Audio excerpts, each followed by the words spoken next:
Salamat ha.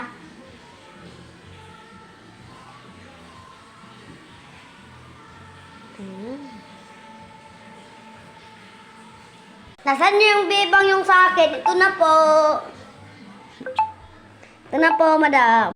Aba, nasa kwarto pa siya. Salamat ha. Sunod-sunod wag mo akong ipapano.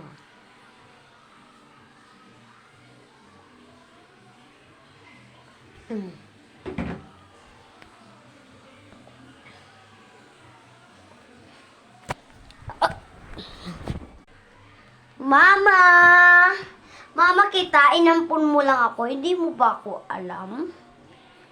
Di ba pinahirapan mo ako nung bata pa ako? Di ba? Kasi 20 lang yung score ko noon. Kaya papahirapan na kita.